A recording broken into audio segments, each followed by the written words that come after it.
ఈరోజు మేము వచ్చేసి ఢిల్లీ మెట్రో స్టేషన్లో అయితే ఉన్నాం.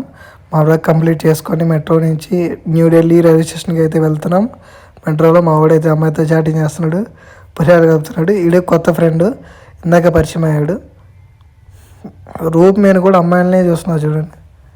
మొత్తానికి అయితే మెట్రో స్టేషన్కి అయితే రీచ్ అయ్యాం. పై మెట్రో స్టేషన్ అయితే వచ్చేసి అండర్ గ్రౌండ్ మెట్రో స్టేషన్ ఉంటుంది ఢిల్లీలో, బట్ ఇది టాప్లో ఉండే మెట్రో స్టేషన్. ఈ లైన్ వచ్చేసి బ్లూ లైన్, అందుకని ఇక్కడ లైన్స్ ఉంటాయి మెట్రోలో. మీ అందరూ తెలిసిందే కదా. మా వాడు ఫోన్ అయితే వదలట్లేదు, ఫోన్ మాట్లాడుతూనే ఉన్నాడు. అన్నీ రోప్సే ఉన్నాయి ఇక్కడ. రోప్ మీద వాక్ చేసుకుంటూ వెళ్ళిపోతున్నాను నేనైతే. మా ఫ్రెండ్స్ బ్యాక్ సైడ్ ఏదో వస్తున్నారు. రోప్ దిగ్గానే మా తేజ గడికి ఏమైందో తెలియదు, కానీ ఎప్పుడు మెట్రో చూడగానే తెలియని ఆనందం చూడండి ఫేస్లో ఎక్స్ప్రెషన్. లోపల నుంచి బయట సైట్ వేస్తున్నాడు కొత్తగా అమ్మాయి ఉంటే. అది ఫ్రెండ్స్, నెక్స్ట్ వీడియో కలుసుకుందాం. అంతవరకు బాయ్.